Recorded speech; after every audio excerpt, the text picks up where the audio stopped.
She's the Queen's only daughter. To many, the princess who symbolises the best of the royal family. I think a lot of people in this country think that Anne would actually make a great queen. She'd have made a formidable monarch, without a doubt, because it is duty before self, and Anne is the personification of that. But as she turns 70, how well do we really know Anne? Well, I'm not totally useless. I was quite well educated, one way or another. How has her relationship with her family defined her? Princess Anne was the son that Prince Philip never had. She is very much in his image. And what is she really like? She doesn't tolerate fools. She can be snappy. She can reduce grown men to tears. How does it feel having a Buckingham Palace as your private property? I don't know, because it isn't. She doesn't care about being popular. She doesn't care about rubbing people up the wrong way. How's the Duke of Edinburgh this morning? Oh, dear. Do you know where I am? Same place as you. We reveal the truth behind her most memorable moments. From the dramatic... Good evening. There's been an assassination attempt on Princess Anne and Captain Mark Phillips. It was an extraordinary incident, and she handled it in the most extraordinary way. To the controversial. Divorce? Very mirror. Never been mentioned. These were love letters. There was something going on between the two of them.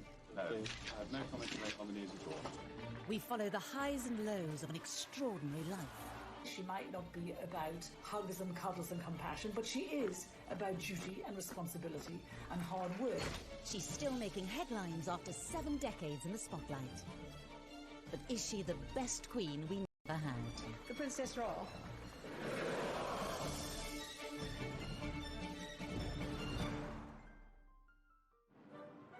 Born in August 1950, Princess Anne is the only daughter of Queen Elizabeth II and the Duke of Edinburgh, and sister to Charles, Andrew and Edward. Anne was born 70 years ago, the second child of Elizabeth. And of course, when she was born, her grandfather, George VI, was still on the throne. And it really was a million miles away to where society is today. Arriving at Ballater Station with her family, the Queen was received by the Marquis of Aberdeen. Anne had a very 19th century childhood, a very traditional royal childhood. When she was born, of course, the Queen was not yet Queen. She was still Princess Elizabeth. So Anne was not born at Buckingham Palace, as many people think, but actually at Clarence House, where the then Princess Elizabeth and Prince... Older and heir to the throne, it was Anne who was assertive from a young age. Anne's always been a tomboy. She's always been the one who goes out and climbs trees and is very courageous and very confident, very willing to explore the world and find her own way in the world. In a way, perhaps that Charles has been a little more timid, shyer, more sensitive character. Anne is absolutely a chip off the old block. As a child, even though she was a couple of years younger than the Prince of Wales, she was quite happy to take him on in any kind of physical rough and tumble, and she often came out on top. One person with a better insight into Anne than most is Katie Nicholl. She recently interviewed the princess to mark her 70th birthday. I think growing up with 3 brothers, it was inevitable that Anne was going to be pretty tough, pretty resilient. She had to learn from an early stage how to hold her own as a girl in the royal family, second born to Charles. And, I think there was a lot of competition between the siblings. So Anne was always going to have to stake out her own role in the royal family. The princess had to become independent from an early age. She was not even 3 years old when her mother became queen in 1952. You have to remember that Anne was the daughter of a working mum, which in those days was not that usual. And she had a very hard-working mum. Elizabeth was away a huge amount. I mean, Anne was tiny when her mum and dad went off for 6 months around the Commonwealth. So she and Charles were left not exactly to fend for themselves, but certainly they were largely brought up by nannies and governesses. Growing up, Princess Anne spent much of her time separated from her family. Anne had quite a solitary childhood in many ways because she had her brother Charles, and then there wasn't another sibling for a further 10 years, actually. So it was herself and Charles at home being educated at home until Charles went off to boarding school, and then there was just Anne. And she was left with her governess for, I think, the best part of 7 years. But it must have been a very strange existence. I think growing up as a young girl, Anne did have quite a different childhood to previous royal children. Initially, she was homeschooled, as all royal children were, but she was desperate to go to school. She wanted to get out, she wanted to discover life beyond the palace walls. You know, she had a brain, she wanted to go and learn. Up until this point, all British female royals had been homeschooled, but Anne broke the mould.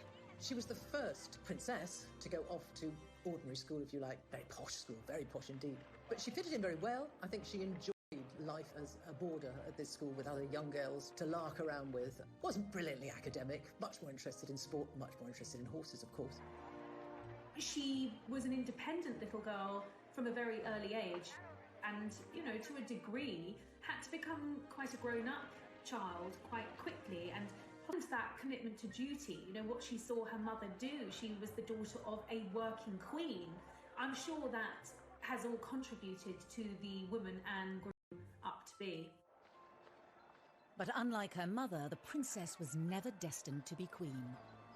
In a way, it's quite sad because you have this amazing kind of role model in her mother who was a very strong woman, a very powerful woman, you know, back in the 50s and 60s, which was kind of post-war, when women's rights and equality was really, really starting to take off and be incredibly important. And her mother was a great role model. And in some ways, it's a shame that Anne wasn't born first. But even if she had have been first, the rules back then, the law of primogeniture back then meant that any boy, any son born to a monarch would always take precedence over his sister. Because of the rule of primogeniture at the time, Anne's brothers all overtook her in the order of succession. When she was born, she was third in line to the throne after her brother and her mother. Grandfather was then still the king. And then when Princess Elizabeth ascended to the throne, Anne obviously moved up, and for many years she was number 2 to Charles. But obviously things changed when the Queen had that second burst of motherhood with the arrival of Prince Andrew in 1960, and then 4 years later Prince Edward in 64. Anne moved down below her brothers. That was the system then. A lot of people have never been very comfortable with it, but that's how it was. And I think Anne accepted it.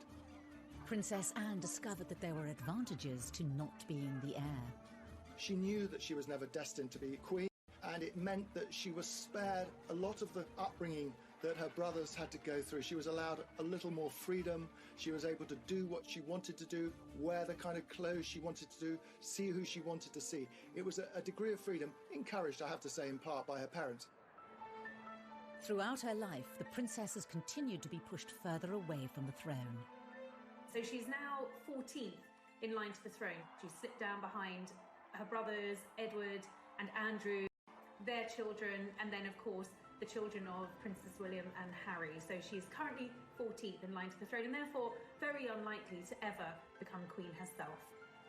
I think playing second fiddle to Charles and then being leapfrogged in line to the throne by, of course, Andrew and then Edward, and subsequently pushed further down the line of succession, I think Anne very much wanted to create a role for herself within the royal family and to break free, particularly of Charles's shadow. She may have fallen down the line of succession, but many believe Anne is number 1 in her father's eyes.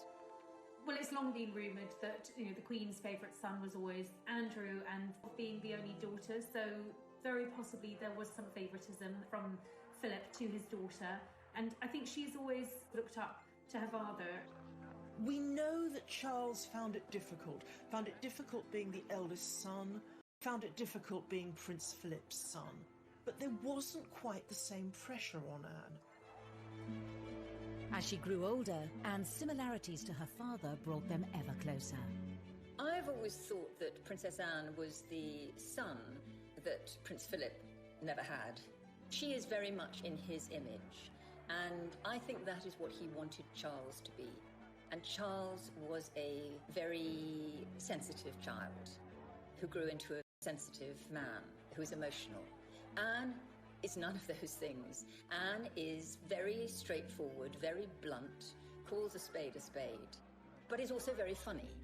And her father is very funny. And I think they have absolutely the same sense of humour. Does the press really annoy you? Yes, I think yes, I think it does. I think it wouldn't really be doing its job if it wasn't. Both of them can be quite grumpy, both quite difficult. Both of them shoot from the hip, both of them say what they think, both of them are kind of keep calm, keep buggering on, and both of them have a really strong work ethic. Anne's early work ethic would stand her in good stead for her royal future, but would her strong character lose her favour? And how did she upset America as a teenager? She looked at the time as though she didn't want to be there, they said. She refused to answer anyone's questions, snappily saying, I don't give interviews. She doesn't tolerate fools. She can be snappy. She can reduce grown men to tears.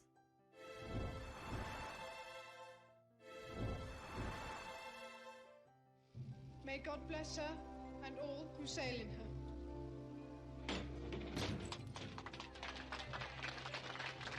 Princess Anne's incredible work ethic was evident from a young age. In 1968, aged just 18, she became a working royal. I think she's always had a sense of commitment from a very early stage in her life, and after school she decided that rather than go to university, she wanted to start working and becoming a full-time working royal, and that's exactly what she did. Anne didn't see the point of any further education. She'd had quite enough by the time she was 18, and said that she thought university was a very overrated pastime. She probably wouldn't have got in anyway because she didn't do brilliant in her exams. I decided, after my limited school career, not to go to university. Contrary to some reports, not because I couldn't go to university, but I didn't actually want to go to university. When the Queen and Philip went to Australia in 1970, Anne wasn't even 20, she was still only 19. She accompanied them, and it was the birth of what has become a real royal staple, the royal walkabout. There had never been a walkabout before, but such was the interest in the young teenage Princess Anne, and she was a very an attractive teenager. The crowds turned out in their thousands. The princess has devoted a large part of her life to official engagements and is often referred to as the hardest working royal. She always has been one of, if not the most hard-working member of the royal family. I mean, she will carry out 4 or 5 engagements in one day. She could be in Scotland in the morning, London in the evening, and she will be very well briefed on every engagement and extremely professional. She's admitted she's a workaholic. Anne is very no-nonsense, and she takes that approach to her work. She regularly tops the best-selling list in terms of the highest number of engagements. I think on an average year, she does anything from 350 to at most 500 engagements, both domestically in the UK and abroad. It's a huge workload. I remember Kevin MacLeod, who was the Canadian Secretary to the Queen, said of Anne in 2014, her credo, her belief is, keep me busy, I'm here to work, I'm here to do good things, I'm here to meet as many people as possible. Anne may work hard behind the scenes, but for many years this has been eclipsed in the media, all due to her troublesome relationship with the press. This was apparent from her first visit to the United States in 1970, when the princess was just 19. One of her first foreign trips was to America, where she and Charles went together, and she was not very well received there at all. She went to the White House to visit Nixon when he was president, and there was a lot of negative press because she seemed to be so sulky. She looked at the time as though she didn't want to be there, they said. She refused to answer anyone's questions, snappily saying, I don't give interviews. She was very ungracious. It was very much noted that Anne didn't seem to have the friendly, soft, smiling face. She was wound up being dubbed Princess Sourpuss. The Americans said, why did she bother to come? It's quite clear she doesn't want to be here. So that was the beginning, actually, of pretty much a lifetime of often negative headlines for the princess. This early trip set a pattern for Anne's relationship with the media. There are probably members of the press, photographers particularly, who have perhaps been on the receiving end of Anne's shortness, shall we say. She can have a quick temper and not worry about a press pack there to capture every moment. And some of those moments were certainly unexpected. In 1969, while visiting troops in Germany, the world saw another side to the princess. We were kind of all knocked out when she was 19 and she went to Germany on a job. And we were getting pictures back of her. She is the holder of a heavy goods vehicle licence, and we saw her driving a 52-ton Chieftain tank. Astonishing. She also, on that same trip, she fired a submachine gun from the hip and got 8 bullseyes. And I think there would be lots of men looking at her in abject terror. Here she was, a young woman, and she was capable of doing all of this. Despite Anne's refusal to play the media's game, she was working hard to support the Queen. Those in the know even regard the princess as the royal family's secret weapon. And I think Anne has always realised her power, her soft diplomacy, the ability to help, the ability for the royal family to reach areas that, traditionally prime ministers can't. The royal family is a constant, they are always there. And particularly in areas of the world that have royal families, for instance, like the Middle East, when you send a member of the royal family to them on a state visit, it's immensely important. It conveys, huge prestige, and people take that very seriously. And often the royal family, like Anne, are used to help trade deals, help diplomatic relations, and I think Anne has been very successful at that, and she's done that from a very young age. Well, Anne had this brilliant knack of sort of being the pathfinder, if you like, for the royals. If there was a slightly tricky destination go to, it was always Anne they would send in first, because she has a great ability at making people feel welcome and being enormously empathetic with people. In 1990, it was Princess Anne who the Queen trusted to visit the Soviet Union on her behalf. This historic occasion marked the first official visit by a member of the royal family in over 70 years. The last, coming before the Tsar, a distant relative of the Queen, was executed after the 1917 revolution. I suppose her most significant overseas trip was to Soviet Russia, as it then was, in 1990. How does it feel having a Buckingham Palace as your private property? Well, I don't know, because it isn't. She made a huge impact. It was a great success. Big crowds came out to see her. People were interested in her. And the feedback was incredibly successful and very positive for Britain. That was a massive deal in terms of the thawing of the relations between the UK and Russia. So that was a really, really important tour that Princess Anne went on to the Soviet Union, and she really paved the way for the Queen's visit. Her daughter to step in. And despite Anne's stern reputation, she may even be welcomed in place of the Queen. The Queen can be very, very shy. She's naturally quite shy on engagements, whereas Anne is far more like Philip. So if you've got Anne on an engagement, you're going to get possibly a little bit more of a relaxed engagement. Anne isn't afraid to talk, she will have banter, she will ask questions, she will engage in a way that I don't think we see the Queen do. When you watch engagements with the Queen, they tend to be very formal. The Queen doesn't say very much. She's shown around and she observes. She may ask occasional questions. But with Anne, I found the engagements to be a lot more informal. As well as her royal duties, Princess Anne is involved with countless charities, organisations and military regiments in the UK and overseas. It's not just the public engagements. She is involved in a huge amount of charities, some 300 charities, some of which she's founded herself. She writes her own speeches. She has a very small staff. Well, Charles famously has a lot of staff looking after him. It's a big operation, being the Prince of Wales. When you look at the charities and patronages that Anne represents, you will see her interests reflected in those charities. So whether it's charities supporting the armed forces or veterans, that's a major issue for her. Carers Trust, which actually she established. Animal welfare charities, equine charities, they have a meaning to her, to where she feels she can bring something unique and helpful in her role. She's never seen the point in being just a nominal head of an organisation, which is why she works so phenomenally hard. It would be almost impossible to go and visit every single charity and organisation she's involved with every year, but she does her damnedest to do so. She believes that if you're going to put your name to it, it needs to be more than just a name on a letterhead. You actually have to go along, see what they're doing, encourage them and bring what publicity you can to them. One charity that has always been close to Anne's heart is Save the Children, and she's willing to take great risks in order to help. If you want to improve the lot of children, then you must improve the lot of their mothers. If there is a fundamental baseline for the Save the Children Fund's work, it is working with mothers and getting mothers to be able to take a much greater part in their children's lives and in the lives of the community in which they live.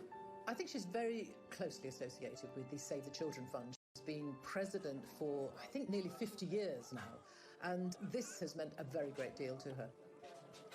When Princess Anne carried out those early trips to Africa with Save the Children in the early 70s, this was her really breaking the mould. This was her going far afield, doing something that was at times quite dangerous.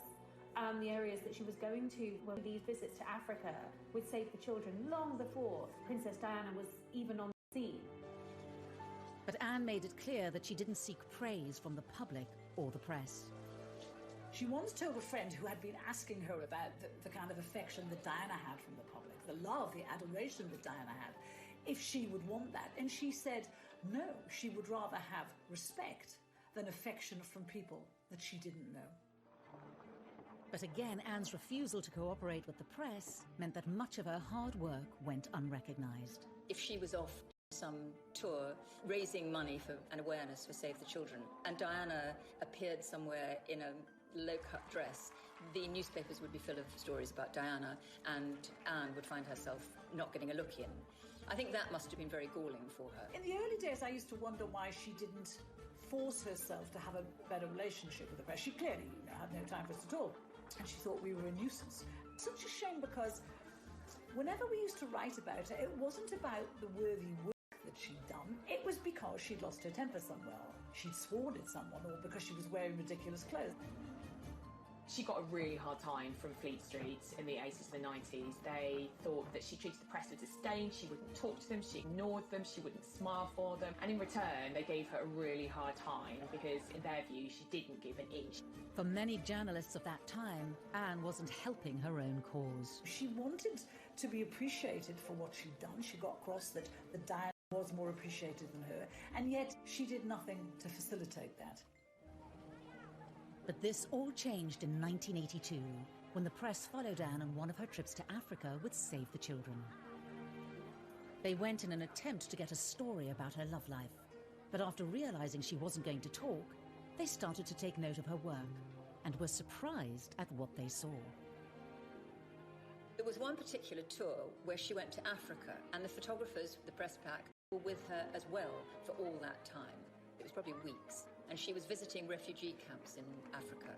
The press didn't really want to go along with her, but they did in 1982 go to Africa with her.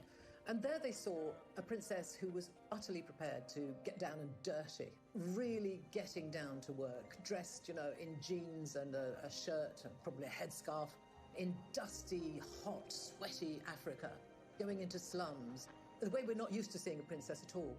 And the tone changed, and suddenly there were positive headlines, and the good headlines such as she had not had at all before.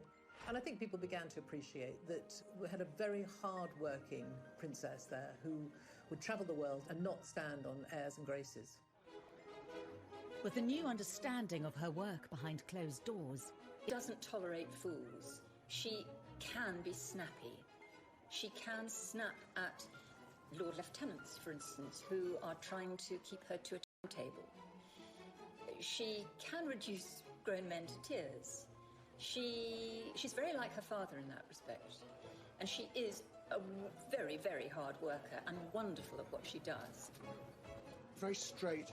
She is what she is. And she's always said, actually, I've got to be true to myself. I am what I am. And that is a slightly haughty, imperious at times princess, but someone not at all snobbish, and someone with a common touch, albeit a common touch that often involves wearing white gloves. But, you can't take it away from her. She is a hard-working royal. But it's not only Anne's Olympic work ethic that has astounded the public. She's had a whole other career with highs. We had a world-class sportswoman as a working royal, and that's quite unusual. And lows. It's pretty humiliating to be seen covered in mud and water and scrambling after your pony.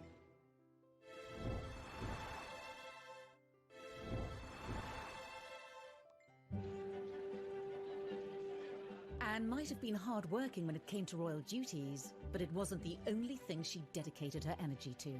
She was a senior royal, but she was also having a second career, effectively running parallel at the same time.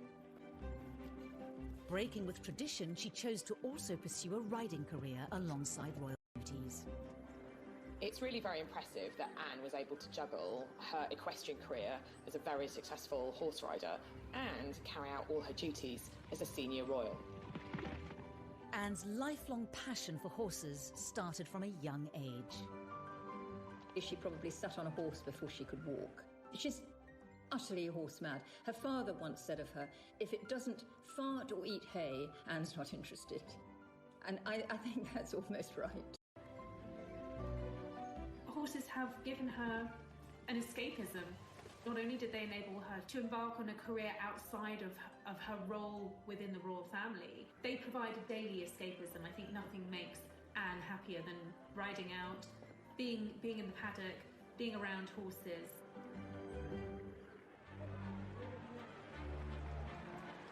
Horse eventing has long been considered a risky sport.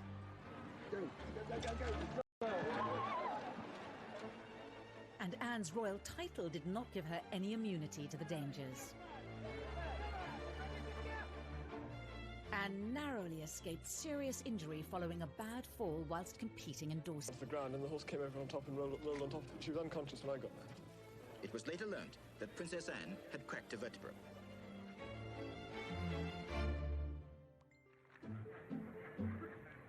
Growing success in her equestrian pursuits led to an increased level of press interest in Anne, much to the dismay of the young princess. When they were photographing her when she was riding at events, when she was doing cross-country, and they would be tucked behind a fence, and they would like nothing more than to see her fall off her horse. It was generally thought that this year's cross-country course at Burghley would present no more than a reasonable test for horse and rider. Not so. The 20th jump over a tree trunk into the water at the Trout Hatchery proved to be too much of an obstacle for most of the 60 competitors, not least for Princess Anne. And that was where she originally, the phrase that she's been tagged with ever since, where she told photographers to naff off.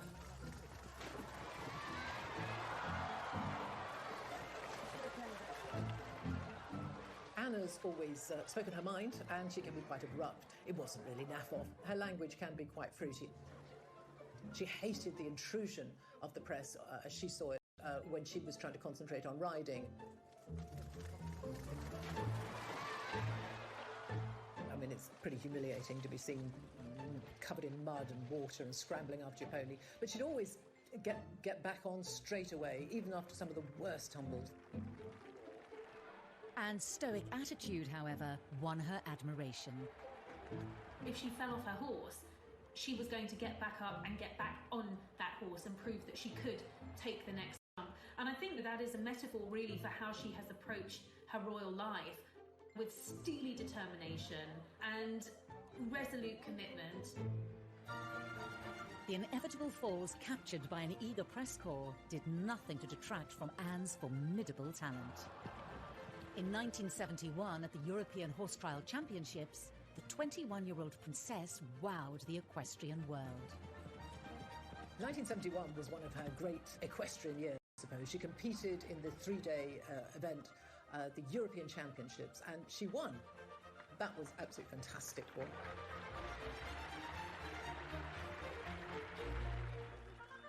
And sporting success allowed the public to see a different side of the princess.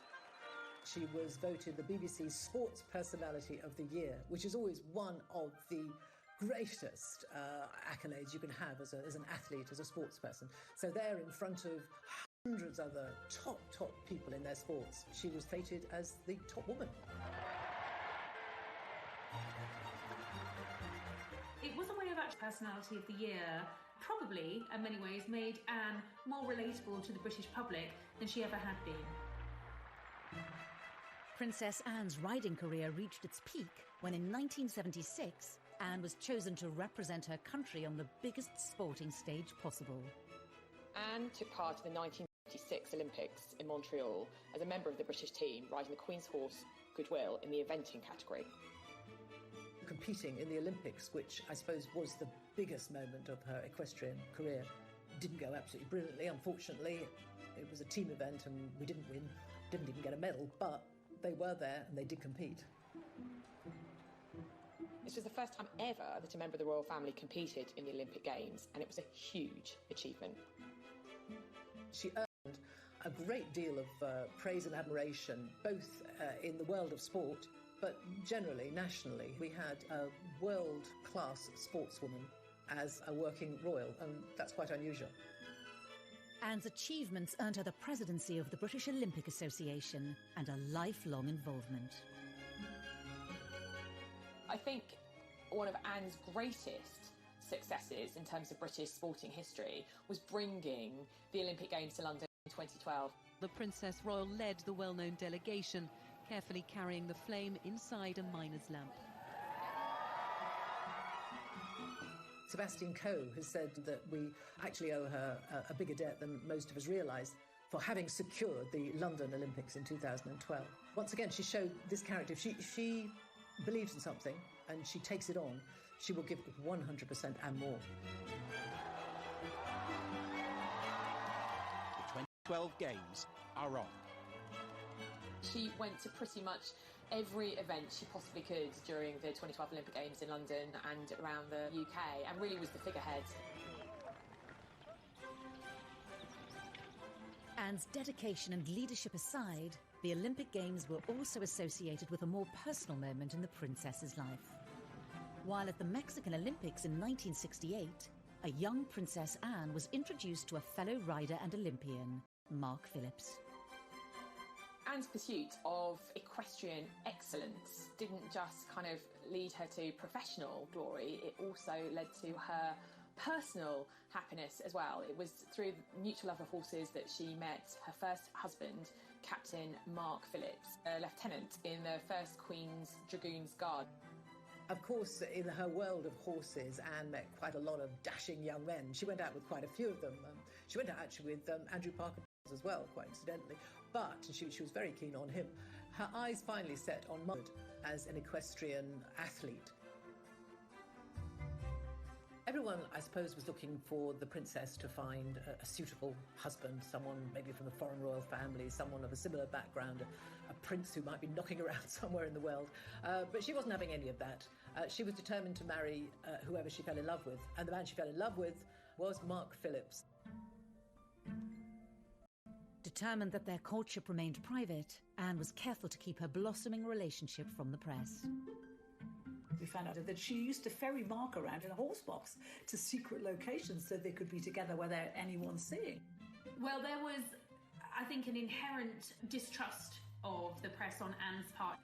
So when she did get engaged to Captain Mark Phillips, she made a point of outfoxing the media.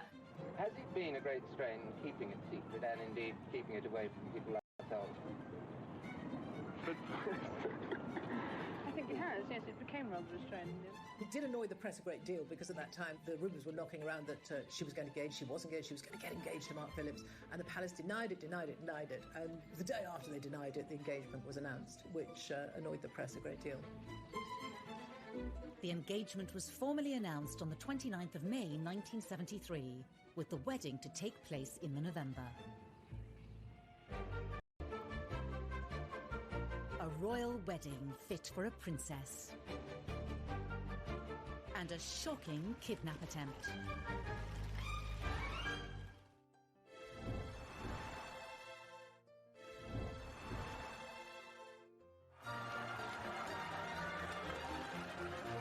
In November 1973, Princess Anne married Mark Phillips with all the pomp and ceremony of a royal wedding. I think had she been able to have had things her way, it probably would have been a low-key wedding, but she was the first of the Queen's children to get married, the only daughter, so it was going to be a big deal. There we can see groom Captain Mark Phillips. Even though it was November, like her mother's wedding, almost 50,000 people lined the streets to watch her go to Westminster Abbey. An estimated 500 million saw it on TV. A royal wedding has always cheered people up, and in this, as in everything else, Princess Anne, when pushed, delivered. the best man, Captain Eric Grounds, puts the ring on the Archbishop's prayer book for the blessing. She probably didn't like very much the fact that she had to get married in Westminster Abbey with all the glitz and the glamour and the fairy tale princess. She has always felt, I think, rather lacking in that. She's what people imagine, and maybe she feels she's been a bit of a disappointment, but that's just not in her nature. There were a few concessions to Anne's taste and personality. The wedding dress didn't come from a famous designer. It came from her own regular dressmaker. And the cake was made by the Army Catering Corps. The moment we've all been waiting for, and how lovely she looks. Now, we expected something quite different, and we've certainly got it today. Look at that wonderful gown. The dress was very simple, very demure. The bouquet was very demure. It was all pretty low-key, and I think that was very much Anne's choice and very reflective of how she wanted things handled. She's not one who is comfortable in the spotlight, particularly when it's on her personal life. The bit I love about the wedding dress, it was this beautiful medieval-looking dress cut from one piece of fabric, apparently. But none of us could see it. But on the shoulders, apparently, there were little epaulettes, just sketched in pearls, a kind of gesture to a uniform. Even Princess Anne couldn't go down the aisle on her father's arm in uniform, but she got as close as she could. So, the bride and groom come out, and you can hear the welcome from the crowd. Tradition has it that the Queen often bestows new additions to the royal family with a title upon their marriage. It was in the Queen's gift to bestow an earldom on Captain Mark Phillips, who was a commoner. He refused that title, and very much with Anne's blessing. And I think from the outset they were determined to live as normal, private lives as possible.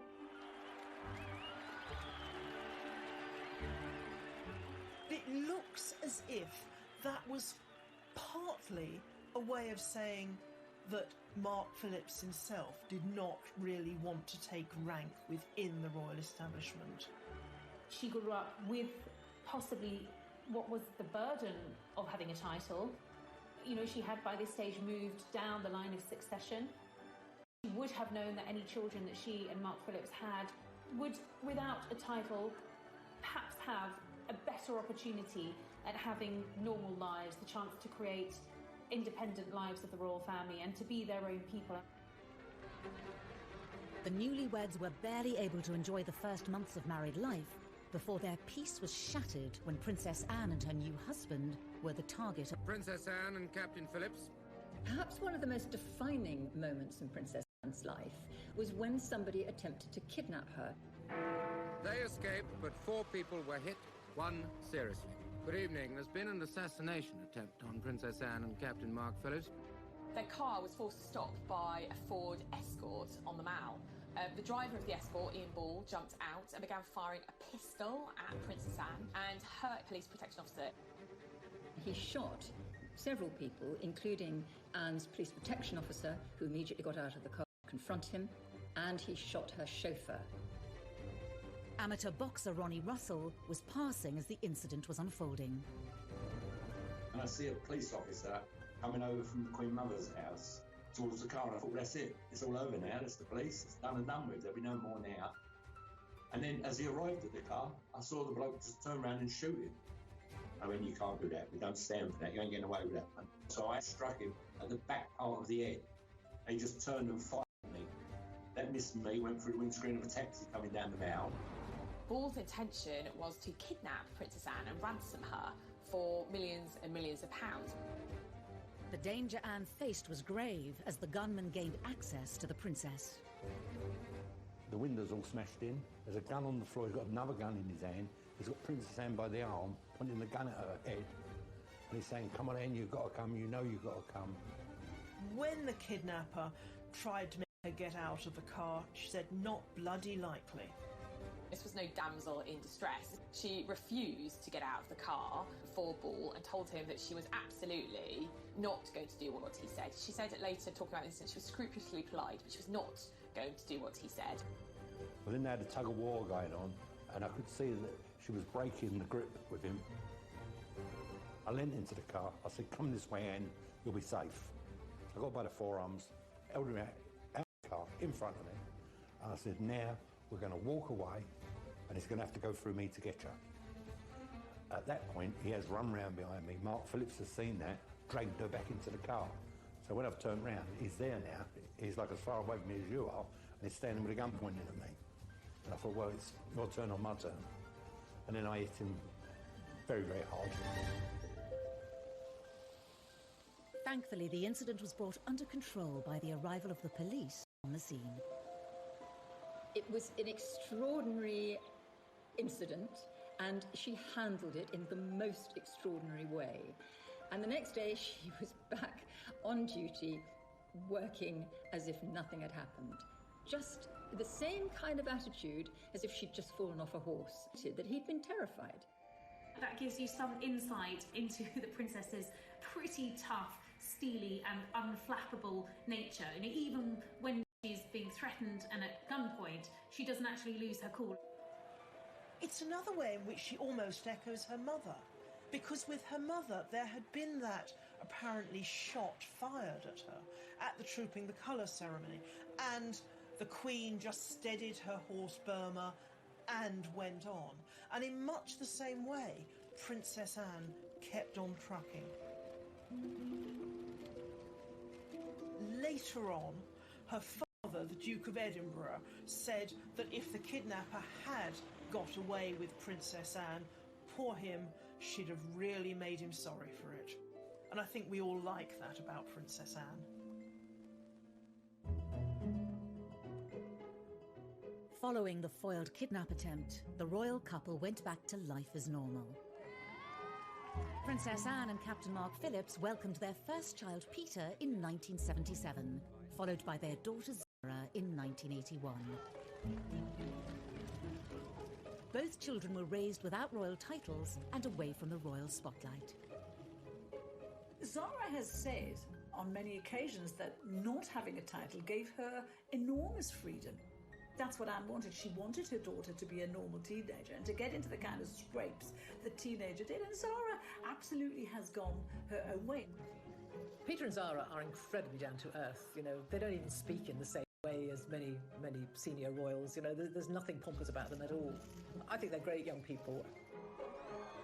Princess Anne's vision for her children was to pay off when in 2012 she awarded her own daughter a silver medal at the London Olympics. Princess Anne's insistence that her children be shielded from the demands of a royal title was a position not shared by all her siblings. Andrew rather pompously has insisted on full status for his girls, who are both princesses, and Edward's children too do have titles. So she's very different on that. Andrew has always felt that his girls should be senior members of the royal family, be treated as such, and have titles to go along with that. I think this shows a difference in attitude between the siblings. Anne is a no-nonsense, get-on-with-it sort of woman. She is royal, she has the titles, and she does the work. But she's not someone who takes herself too seriously. Andrew, her brother, I think, feels very entitled. He wants the adulation, and I don't think she does. Prescient decision. We know that Prince Charles wants the future ahead to be a slimmed-down royal family. Not too many extraneous members of the monarchy. But Princess Anne was there decades before him. Anne may have been notoriously private, but eventually details of her private life did spill out into the open. Rumours swirled of issues within Anne's marriage. Very mirror. Never been mentioned by anybody. And leaked letters suggested a third party's involvement. No, I have no comment to make on the news at all.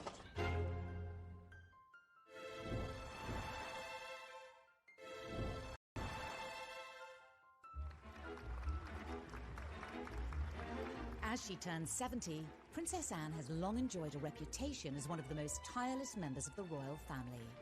With close links to over 300 charities, organisations and military groups, every year she takes part in hundreds of engagements. On this occasion, I'm marginally better organised than usual. I just left my voice behind. She has an amazing energy and a real commitment and passion about the work that she does. She's absolutely committed to those charities, and there are very many of them.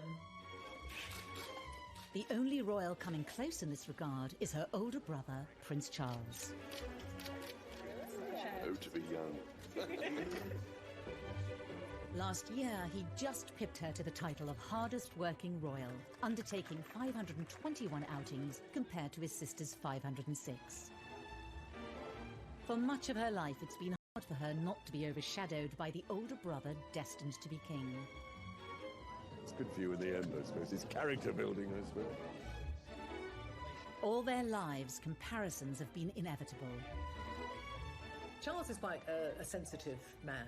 I think we all know that he feels things quite deeply. He thinks very deeply. He's philosophical. He cares a great deal. And I'm not saying that Anne is uncaring, but she's much more like her father, which is a pragmatist. I mean, Philip once said that I'm a pragmatist, Charles is a romantic, and very often a romantic thinks that a pragmatist is unfeeling. I don't think Anne is unfeeling, but she is a much more practical, get-it-done sort of individual than Charles, who feels things very, very deeply.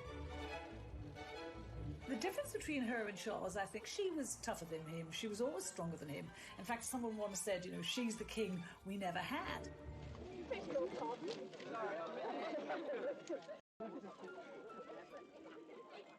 But Anne hasn't only found herself being compared to Charles. In the 1980s, when he married Diana, they'd been like never before. From where she sat, he was a woman who had worked incredibly hard all of her royal life. And she saw Diana and Fergie come into the scene, and they were splashed over the papers every day, not always for the hard work they'd done, often for their antics and their silliness and their messing about. And Anne was upset about that. She had started her charitable life with Save the Children. Diana worked for the Red Cross. You know, within a year of Diana working for the Red Cross, she was hailed a saint, a heroine. You know, people were thanking her and saying how wonderful she was. And Anne resented that. If you want to improve the lot of children, then you must improve the lot of their mothers. When Diana started her charity work, it was her hands-on approach that caught the eye and was in stark contrast to that of her sister-in-law. She might not be like Diana, she might not be about hugs and cuddles and compassion, but she is about duty and responsibility and hard work. And I think, as old-fashioned a concept as that might be, I think that's why we like her. It wasn't just in this area that the likes of Diana overshadowed Anne. Amidst all the royal scandals involving her siblings and their partners, Anne emerged untainted. And yet she's not without her own misdemeanors. She received her first speeding fine when she was 20, and she's gone on to get several more. She was even banned from driving for a month in 1990. It's also often forgotten that Anne remains the only senior royal to have a criminal record. In 2002, she pleaded guilty to charges that her dog Dorothy, an English Bull Terrier, bit children in a park. Convicted under the Dangerous Dogs Act, she was fined £500.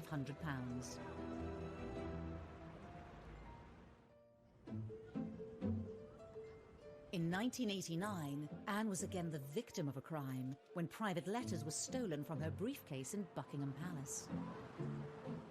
Ultimately, they revealed her own romantic indiscretions, while still married to Mark Phillips. Alone today at her Gloucestershire home, Gatwick Park, the Princess Royal has said nothing about the letters stolen from Buckingham Palace. No one quite knew what to make of it, but it transpired very quickly. In fact, the palace issued a statement saying that these were letters from Timothy Lawrence, who was the Queen's equerry at the time, to Anne. And it became very obvious very quickly, though we didn't get the content of the letters, that these were love letters and that there was something going on between the two of them. No, I have no comment to make on the news at all. It transpired when we all stayed every weekend. And when we all went there to talk to the neighbours, they quite gaily said, oh, yes, she's been coming for months. And we all said, well, why didn't you say anything? And they didn't, because they liked her. As for the letter thief, Scotland Yard's Serious Crime Squad investigated the incident for 4 months. They took 500 sets of fingerprints and interviewed almost everyone at the palace, but the thief was never identified.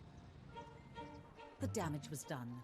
The letters had exposed Anne's affair and revealed the true state of her marriage. Speculation was rife that her and Mark Phillips would be divorced, even though she denied it. I've seen a paper today. Yeah. Well, I've released a story about the Queen has given permission for divorce and things. Yeah. Divorce? Daily Mirror. Never been mentioned by anybody. In the end, divorce did come during the Queen's Annus Horribilis in 1992. Her daughter might have been the first of the Queen's children to divorce, but it never affected Anne's reputation as much as the others. Her siblings, their marriages fell apart, and the world followed every last detail rapturously. We were absolutely riveted by the gory details of their marriages falling apart. Anne's, she managed to keep very private. The love letters were published, but she just kept on, and she said nothing, and no one dared to ask her anymore. And she married Tim Lawrence very shortly after she divorced Mark Phillips. 1992 even ended on a happy note. The Princess Royal marrying Timothy Lawrence at one of the most low-key royal weddings there's been. So she married at the little church near Balmoral, and that was probably the kind of wedding that she'd have had the first time round, if she had the chance. Small, private, 30 guests for a meal afterwards. She didn't wear a floor-length dress or a veil, just, a little bunch of white flowers in her hair. Had both her children there. I think that wedding was really all about Princess Anne. Since then, Princess Anne has maintained her ferocious commitment to royal duty. Her no-nonsense dedication to carrying out her role is a trait she shares with her mother. It's led many to wonder if Anne was the Queen's child most suited to becoming the next monarch.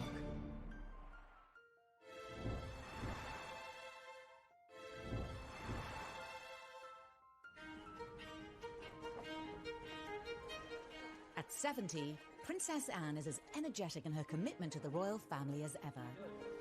In March 2020, she was at Paddington Station to unveil a train named after the here, wearing this uniform, which is one of the only things I share with Odette, to represent First Aid Nursing Yeomanry. I think Princess Anne is a great ambassador for the United Kingdom. I think we've all come to feel that she reflects a lot of what is best about British royalty. The naming of this intercity express train. To many, Anne has all the qualities needed to have been a great queen. When you think of Princess Anne, I think people do think of someone who's incredibly hardworking, who's very committed, and a woman who, frankly, had she ever become queen, I think most people are quite unanimous that they think she would have been incredibly good at the job. She has all the qualities, the main one being the sense of duty. The one thing that makes the Queen stand out is her enduring sense of duty to the people of this country. And I think Anne absolutely has that. Although to others, her abrupt, straight-talking manner, similar to her father's, would not be ideal. I don't think her temperament is right for the role. Possibly she would have been different if she'd known that she was the heir, and maybe she would have controlled her outbursts. But I doubt. I think she is very like her father. And her father has been a great consort all these years and added a great deal of colour to the royal family, and we've been able to laugh at some of his jokes, but I think it's a very good thing that it was the Queen who's actually been in charge. I think that keep calm, carry on persona and that hard-working persona would suit her very well as a monarch.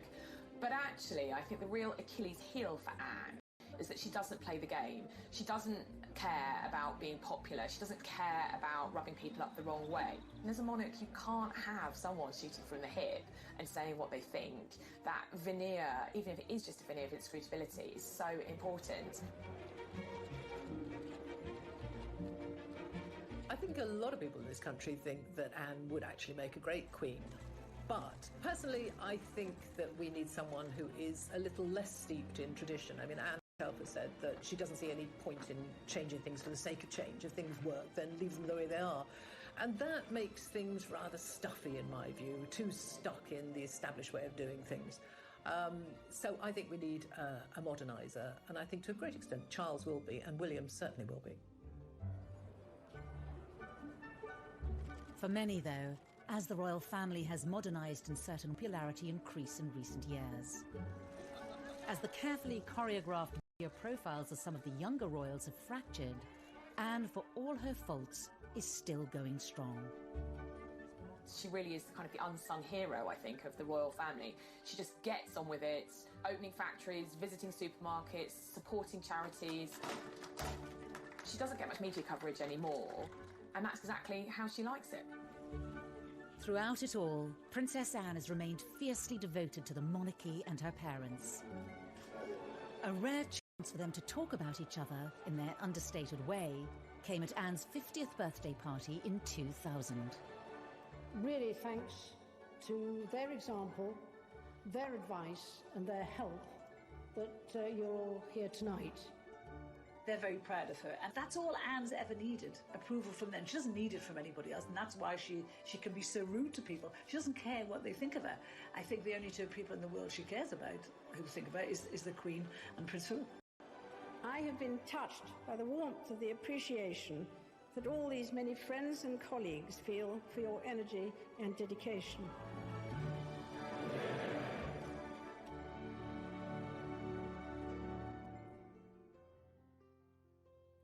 In the last year, a rise in popularity for Anne has certainly been helped by a standout portrayal in the TV series The Crown as the family's most unpretentious royal. I rather wish you would like that with me. It would suggest I have significance. Trust me, you wouldn't like it in reality. I would. I'd bully her right back.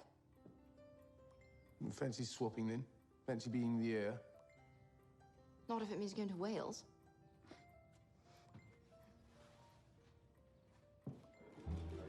Also being seen sharing a laugh with world leaders as they appear to talk about Donald Trump.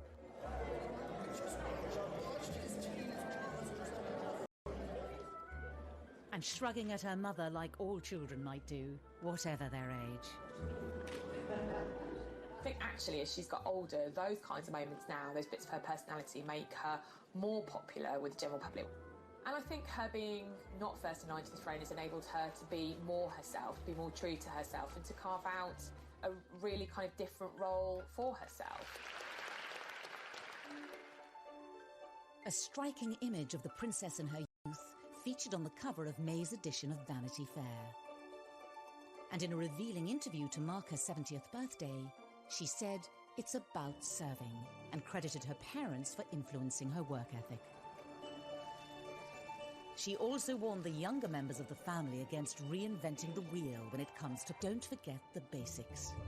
Something she says she intends to do for many more years to come. I think she probably won't ever slow down. I think she's like the Queen in that respect, that, you know, she will just keep ploughing on as long as she's able. She's a great grandma, she loves her grandchildren, but she also loves her work. It is really what she's been born to do, I think she feels, so she'll carry on. She gets a lot out of it, as well as putting a great deal into it. So it is my very great pleasure that I present on behalf of Her Majesty the letters patent to the town of Wootton Bassett. She simply sees her role in life as to serve, and in that respect, she really is the replica of both her mother and her father. For the princess whose motto is "you just get on with it," the future will be more of the same. As Anne turns 70, for many she's a national treasure and possibly the best monarch we never had. However, even as she's held up as a paragon of straightforwardness, she's a more complex complex royal than we think. What you think of Princess Anne almost depends at what moment you clocked her.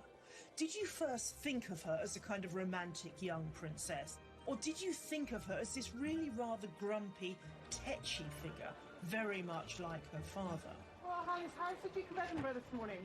Oh dear. Do you know where I am? Same place as you.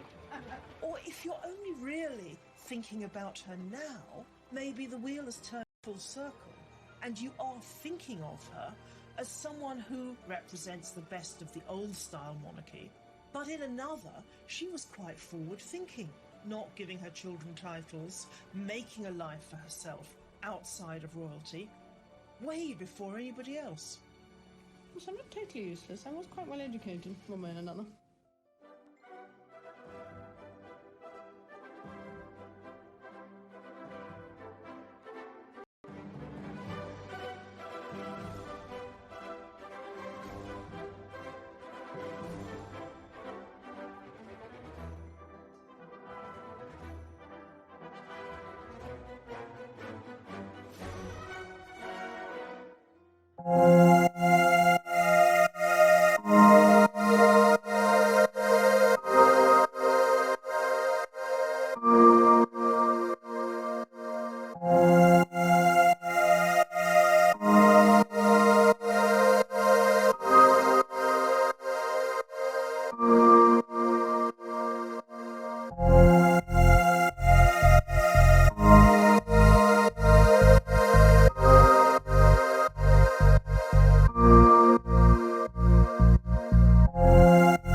destined to be queen. In a way, it's quite sad because you have this amazing kind of role model in her mother, who was a very strong woman, a very powerful woman, you know, back in the 50s and 60s, which was kind of post-war, when women's rights and equality was really, really starting to take off and be incredibly important. And her mother was a great role model. And in some ways, it's a shame that Anne wasn't born first. But even if she had have been first, the rules back then, the law of primogeniture back then, meant that any boy, any son born to a monarch would always take precedence over his sister. Because of the rule of primogeniture at the time, Anne's brothers all overtook her in the order of succession. When she was born, she was third in line to the throne after her brother and her mother. Grandfather was then still the king. And then when Princess Elizabeth ascended to the throne, Anne obviously moved up, and for many years she was number 2 to Charles. But obviously things changed when the Queen had that second burst of motherhood with the arrival of Prince Andrew in 1960, and then 4 years later Prince Edward in 64. Anne moved down below her brothers.